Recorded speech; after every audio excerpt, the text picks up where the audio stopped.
What's up, YouTube? Today we're going to be doing some video of a customer's car and us doing a T5 swap. Some of the things that we do. Let's just get right into it.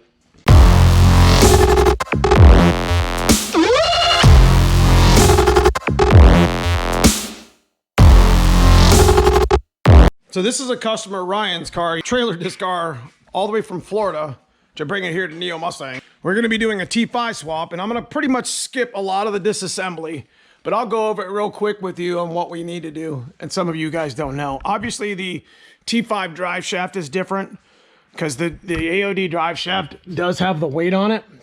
However, you can still use this drive shaft if you needed to in a pinch. As I've heard, and I've actually done it myself, and it didn't really make much of a difference. Now, I'm going to pop back over here real quick of the drive shaft that we did for his car. It's got good U-joints in it, and you know, this is naturally does not have the weight on the front of it. This is an actual 5-speed drive shaft. I use a lot of new parts when I do my T5 swaps. Obviously, we take them completely apart. Every helicoil, everything's looked over.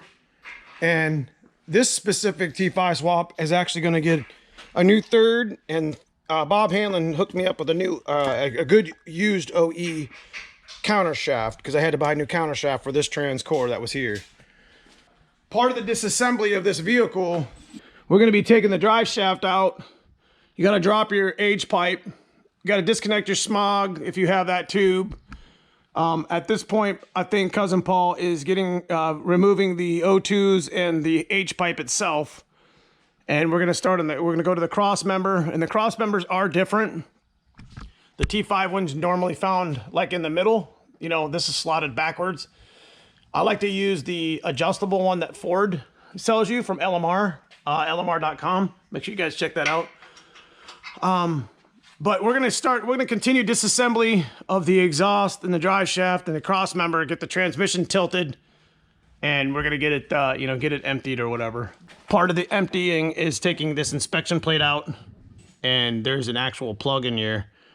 With the starter, you take the starter out, but there's an actual plug here in the torque converter, and you can get a lot of fluid out there, and we're going to try to drain what we can here and get most of this out because I got to get to the back of the engine because I'm going to put a pilot bearing, and we're going to put a new rear main seal in the car while we're in there. I mean, it only makes sense to do that stuff. So on top of that, we're going to have to plug the lines.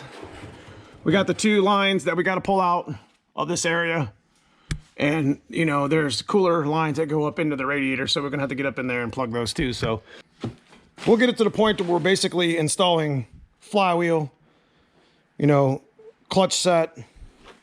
We'll have most of the underneath done. I didn't do the transmission because I wanted to show Ryan, the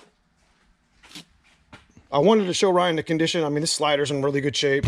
So isn't this one for the most part, and the parts that he was getting inside of his transmission. So we start assembling. When we start assembling, then I'll go more into detail on some of the stuff that we're doing. We'll do it kind of one step at a time, so maybe you guys can follow or whatever, but you pretty much got a gist of what we're doing disassembly-wise.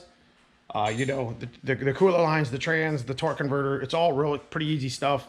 We got to disconnect the TV cables, which I'll show you that real quick. There's a lot of detent and cables here that you have to disconnect, and we'll basically have this whole transmission sitting in the ground here in a few hours where we can start building from the back. Okay, so we got a lot of work done today, but we're getting close towards the end of the day. We got the exhaust down. Obviously, we got the drive shaft out, and the cross members out. We took apart the VSS and the harnesses. We're getting ready to drop this pan because we're going to reuse this AOD maybe another day. So we would change the filters anyways. We got to move these lines out of the way. So yada, yada, yada. There's a bunch of crap going on. But let me tell you what, it wasn't without fights because the first couple hours somebody had cranked this starter bolt in so damn tight. And it probably has been in there for a while, judging by the starter, that we just couldn't get that starter bolt out. And everybody that knows anything about stock Mustangs is that top starter bolt is tough. Go ahead and get this transmission out and get it emptied, and we are going to start working towards putting the T5 in. All right, so we ended up getting this AOD on the ground, and it's very, very, very heavy. And tomorrow we're gonna go ahead and hit the flywheel. We're gonna put the pilot bearing in, and we'll probably check the rear main seal, and we're gonna start building back out that way and getting it done. But we got to remove the shifter first so I can get the T5 in. All right, so we're on day 2 of our T5 swap, and what we actually have to do is we have to take the console out. So that's just the best practice, to take the console out. We had to take the guy didn't want the smog anymore, so we took his aftermarket header off, and Cousin Fred and Cousin Paul here are helping me clean it up. We're going to be putting the vacuums, and then we're going to be putting that back in and making sure he's set up. I know we're going to need to run a different size belt as well, but I don't really know what size belt that is just yet. Cousin Paul is going to get the shifter out so we can start building on the bottom, where we can start taking the bell housing and the flywheel and the McLeod clutch set that I got already set up. You can see I built the transmission yesterday. It's all ready to go. I'm gonna put the stock shifter on with the Steeda shifter handle, which is a nice difference because a lot of them came with that rubber mount inside the shifter. And you can see some of the parts here that are still getting ready to go in. It's a slow process. This isn't a very exciting video. It's not a burnout video, but I mean, if you're looking to do a T5 swap, I'm gonna try to pretty much footnote all this stuff and just get through it to show you some of the stuff that we went through on Ryan's car to get it swapped over to 5-speed. Now I know he wanted me to do other things like change the column, but I've only got about 3 days to do this. And you know, I don't want to waste any of his time. So we got a lot of the stuff done in the front that we wanted to mess with for now. We're going to pop it back up and take this cable out. You got to pop this cable back out, but we're going to go ahead and grease this up real good and put the pilot bearing in that we ordered. We're going to pull this rear main out while we're here, clean this up, and then we're going to put a new rear main in real quick, and then everything else should go pretty quick, you know, putting flywheel and block plate and all that other jazz in. So let's get started. And I'm sorry guys, I'm not showing you like a speeded up version of me doing all this stuff, but it's kind of hard to camera that stuff, and I don't want to just set it over there and just video whatever. But we got the new rear main in, we got the pilot bearing in, and you know, I love to reuse Ford parts when I get them. So this block plate was actually in really good condition, as you can see. So I'm going to use that in Ryan's build here. While we were under here, we took that AOD kickdown out, and we also tightened a couple of the rear exhaust bolts. Since we replaced that gasket, it was leaking, and we had to take the smog switches out for them. We went ahead and did that, so it's a really good spot to do that at. When we go back up top, I'm going to mention this now. When we go back up top, we have to pull this harness out and convert it to T5, and we've already changed the gear here. I don't know what gears he has in the back. I think they're 373s, but his black gear was really tore up, and the AOD one's nipple's really long, so we put the shorter T5 one on. So we're cranking at it. We should have this whole drive line in and the exhaust hooked back up before the end of the day, and then tomorrow we can go in and cut the floor when the T5's in, because it's still going to fit regardless, and then we'll worry about that other stuff. These flywheels only go in one way because these crankshaft bolts are actually like off-centered, if it makes any sense. Not off-centered, it's just they're staggered. So, and the T5 bolts are a lot longer. They're about 1 inch long, whereas the AOD ones are shorter, because obviously the flex plate's a lot shorter. So we're gonna go ahead, we got it set up, and we had to clock it 3 or 4 times, but that centers the weight with the front harmonic balancer, so this will, you know, this will balance together. So brand new flywheel.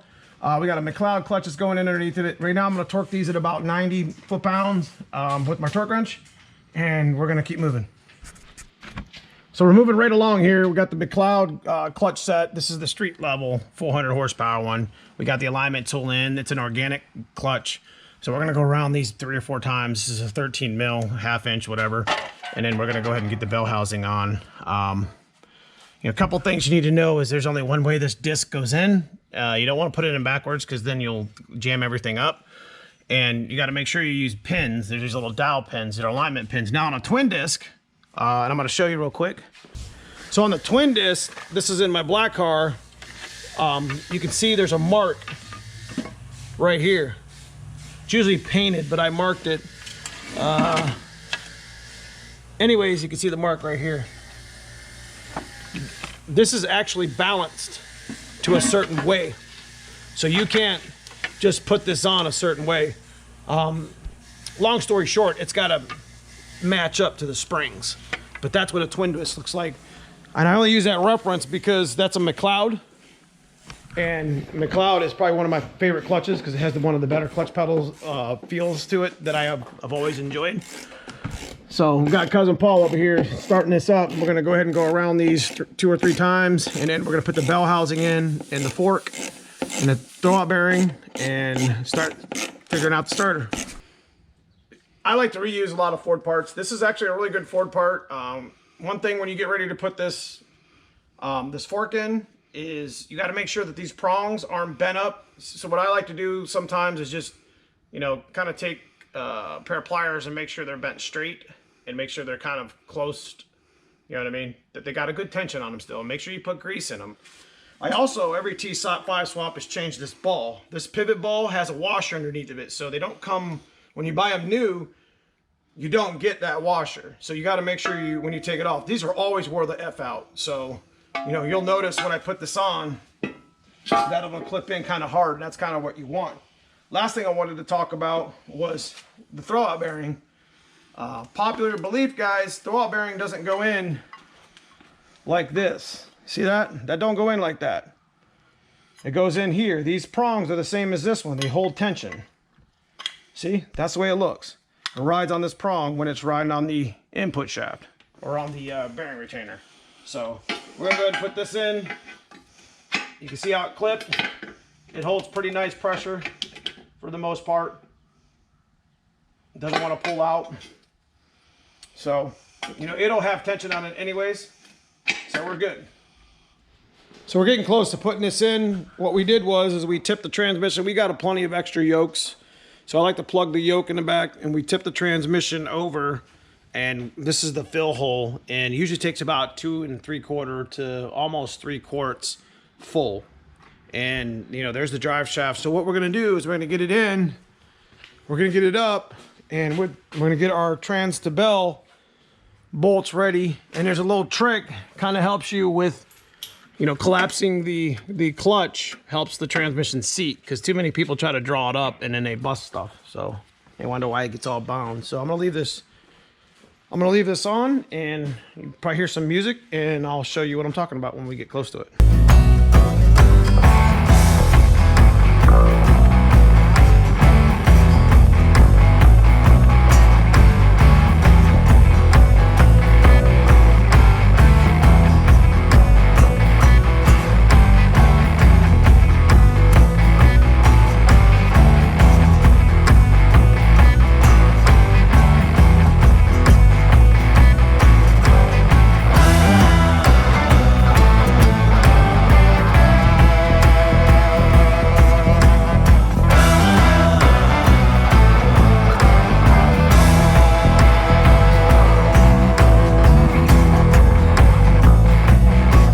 This is what I was talking about. So what I'm actually gonna do, you okay?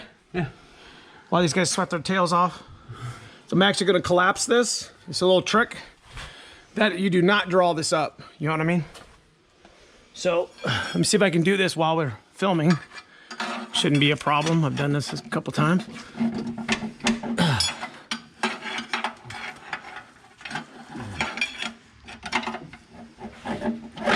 Go ahead, boys. Boom. See that? Went right into position. Nothing's bound. Everything looks good.